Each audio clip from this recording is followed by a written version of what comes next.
सबसे पहले आप सभी लोगों का बहुत बहुत धन्यवाद करना चाहता हूं। आज इस भीषण गर्मी में, मई के महीने में दोपहर को 1 बजे आप सब हमारी जन संघर्ष यात्रा के शुरुआत में इतनी बड़ी तादाद में यहां पर पहुंचे। मैं दिल से आप सब लोगों का बहुत बहुत आभार व्यक्त करना चाहता हूं। दोस्तों,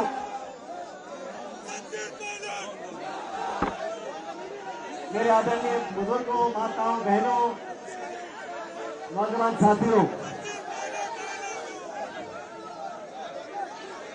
आप सब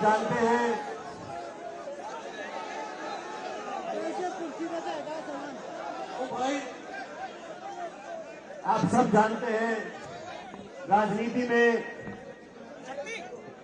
कभी हम सत्ता में होते हैं, कभी विपक्ष में होते हैं।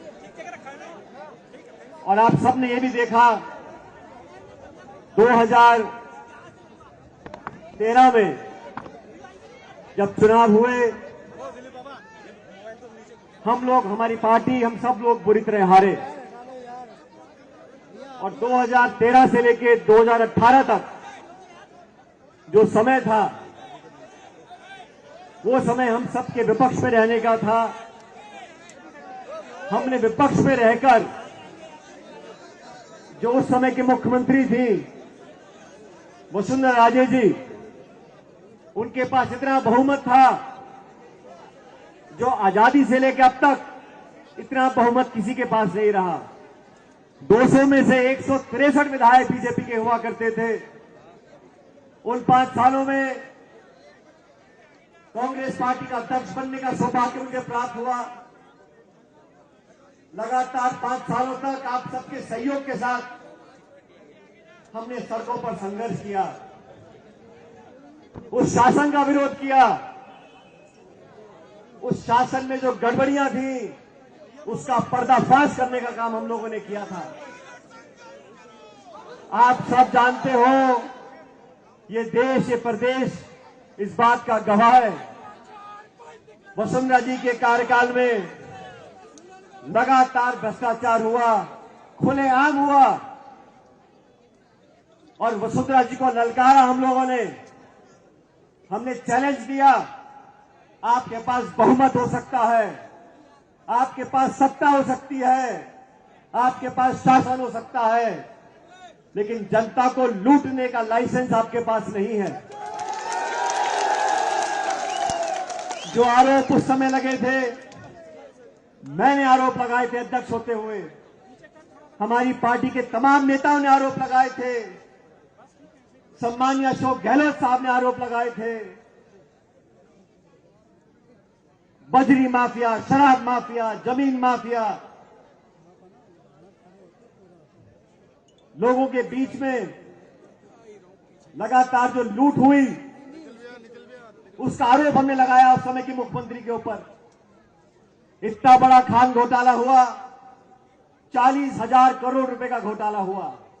जब घोटाला हम लोगों ने पकड़ा तो सारी लीज कैंसिल कर दी। लेकिन लीज कैंसिल करने से अपराध कैंसिल नहीं होता। हमने सीबीआई की जांच की मांग करी, सीवीसी की मांग करी, सीएजी की मांग करी। हम लोग दिल्ली गए और हमने मांग रखी थी कि इतना बड़ा खान घोटाला हुआ, इसकी जांच, उच्च स्तरीय जांच होनी चाहिए। आप सब लोगों ने हमारी बात पर विश्वास किया। और राजस्थान में जब कांग्रेस पार्टी सिमटकर सिर्फ 21 सीटों पर रह गई थी, आप कल्पना करो, हम सत्ता में थे और 20-21 सीटों पर आ गए थे। वो समय मुझे अच्छी तरह याद है। मेरे तमाम साथियों ने, पार्टी कार्यकर्ताओं ने खून पसीना बहाकर कांग्रेस पार्टी को सत्ता में हम लेकर आए। ये आश्वासन दिया जनता को कि सत्ता में आएंगे तो दूध का दूध और पानी का पानी होगा।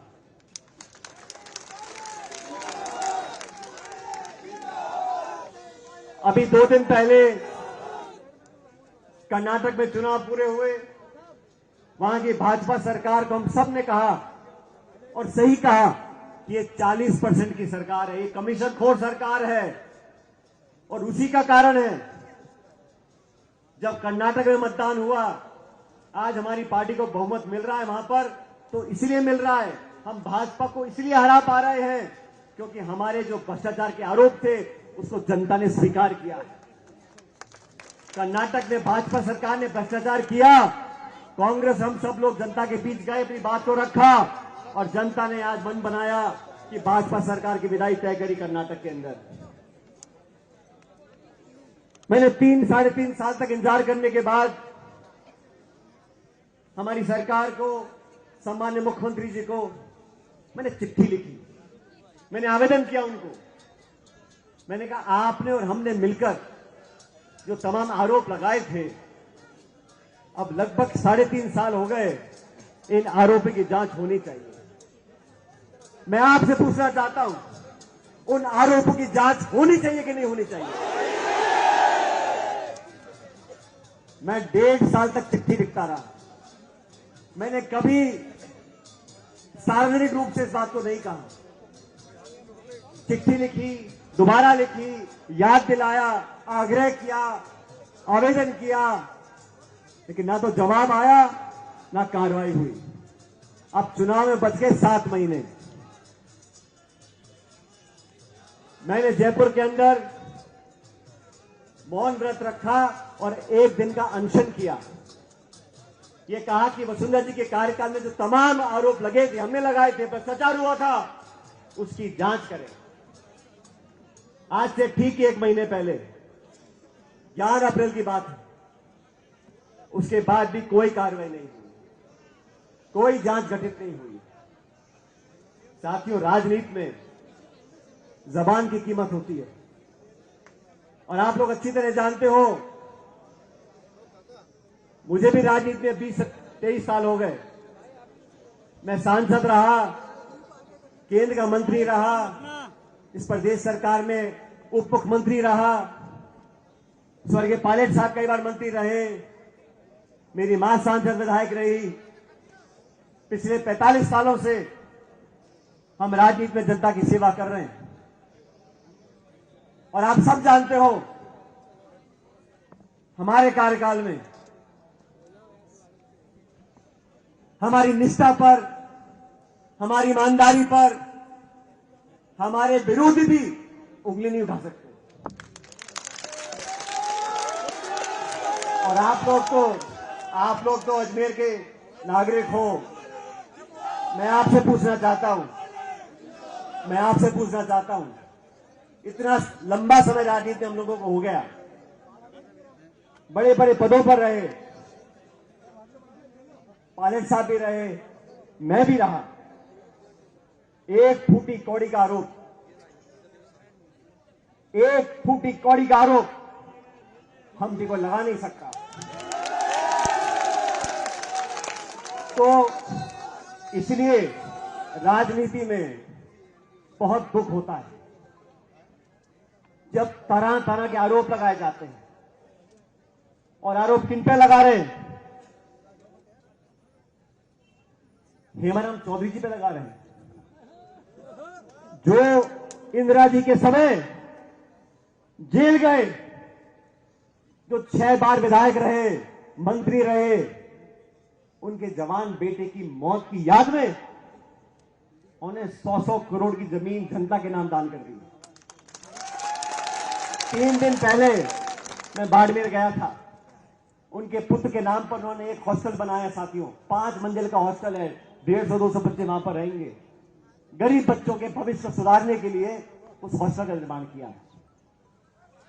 ऐसे लोग जो 40 साल से राजनीति में हैं, जिनका दामन बिल्कुल पाक साफ है, उन पर जब आरोप लगते हैं, ओला साहब का परिवार सत्ता में जो चुनाव लड़ रहा है, हम सब लोग राजनीति में हैं और राजनीति में जनता सब जानती है। जनता सब जानती है। कुछ अखबार में छपे ना छपे, असलियत जनता जानती है। इसलिए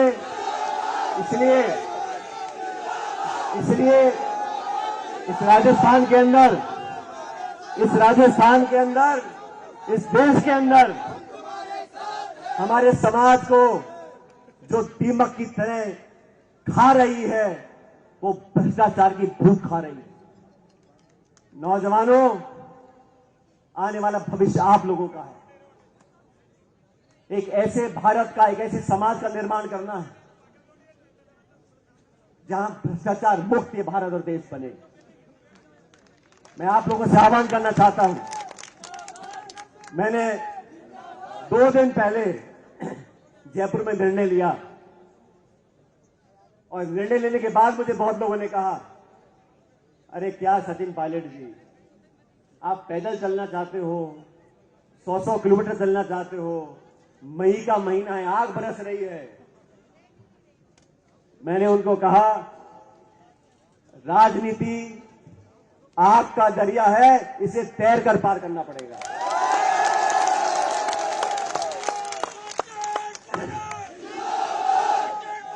हमारे और इसलिए मैं आप लोगों के बीच में आज यहां पर आया हूं, इस मिट्टी से, यहां के लोगों से, आप सबसे एक ऐसा रिश्ता है जो दुनिया की कोई ताकत चाहे उस रिश्ते को कमजोर नहीं कर सकती।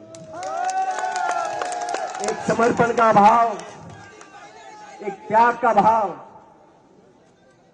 और आपसी जो मोहब्बत है, वो आप लोगों के असीम आशीर्वाद की वजह से आज कायम है। मैं तो आप लोगों से आवेदन करना चाहता हूं, इस देश में, इस प्रदेश में अगर सबसे ज्यादा कोई मौजूद है आज, तो हमारे नौजवान। इन नौजवानों के भविष्य को बेहतर बनाने के लिए हमें नौजवानों का विश्वास कायम करना पड़ेगा। आज यहां में जो आरपीसी का ठिकाना है, पिछले कुछ समय में लगातार पेपर लीक हुए, लाखों बच्चों का भविष्य अंधकार की तरफ जा रहा है। बात सत्ता विपक्ष पार्टी दल विचारधारा की नहीं, बात नौजवानों के भविष्य की है। जब लाखों लाख बच्चों को लगे हमारा व्यवस्था में विश्वास कम हो रहा है, ऐसे लाखों लाख परिवार, ऐसे मां बाप जो दिहाड़ी करते हैं, किसानी करते हैं, 2 बीघे में खेती करते हैं, अपना पेट काट के इतना पैसा बचाते हैं कि हमारा बच्चा ट्यूशन पढ़ ले, साल 2-2 साल तैयारी करे, एग्जाम के पेपर लिखे और पेपर लीक हो जाए, पेपर कैंसिल हो जाए, कुछ बच्चे ओवरएज हो जाएं, कुछ निराश हो जाएं, उनकी उम्मीदें टूट जाएं, ये हम लोगों को गवारा नहीं है।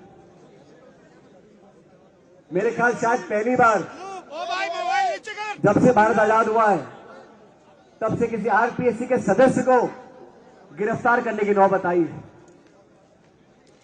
लेकिन गिरफ्तारी अधिकारी की हो गई, क्या ये काफी है?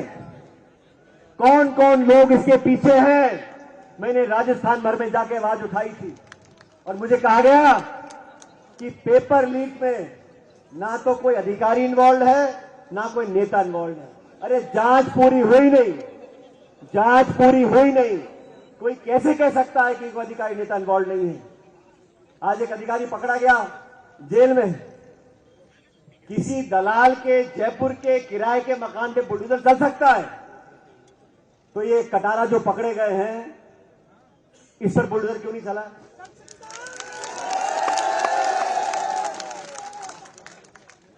अपनी आवाज उठाने के लिए, आपकी आवाज सुनने के लिए, जनता की आवाज बनने के लिए हम लोगों ने यात्रा निकाली है। जन संघर्ष यात्रा किसी के विरोध में नहीं, जन संघर्ष यात्रा भ्रष्टाचार के विरोध में है। जन संघर्ष यात्रा नौजवानों के संरक्षण के लिए है। हमारे बच्चे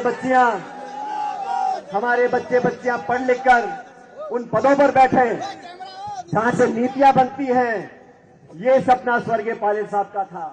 किसान का बच्चा, गरीब का बच्चा, मजदूर का बच्चा, दिहाड़ी करने वाला बच्चों, मां बाप के बच्चे उन पदों पर बैठेंगे जहां से आरपीएससी की नीति बनती है, शिक्षा नीति बनती है, सरकार के नियम कानून बनते हैं। उन पदों पर वो नौजवान बच्चे बैठेंगे तो देश में सही नीतियां बनेंगी। मैं तो साथियों, क्योंकि यहां आपके बीच खड़ा हूं, मैं आप लोगों से पूछना चाहता हूं, क्या नौजवानों के भविष्य को बेहतर बनाने के लिए हम लोग साथ नहीं आ सकते? क्या इस प्रदेश से भ्रष्टाचार, करप्शन को मिटाने के लिए हम लोग साथ नहीं आ सकते? तो मेरे दोस्तों, माताएं बहनें बैठी हैं, मैं जानता हूं रास्ता मुश्किल है, गर्मी का समय है, इस प्रदेश की राजधानी जयपुर यहां से 125 किलोमीटर दूर है। मैं आप लोगों से पूछना चाहता हूं, मेरे साथ इस करारी धूप में इस रास्ते को नापने के लिए आप तैयार हो कि नहीं तैयार? क्या बोला? मुझे आवाज नहीं आई।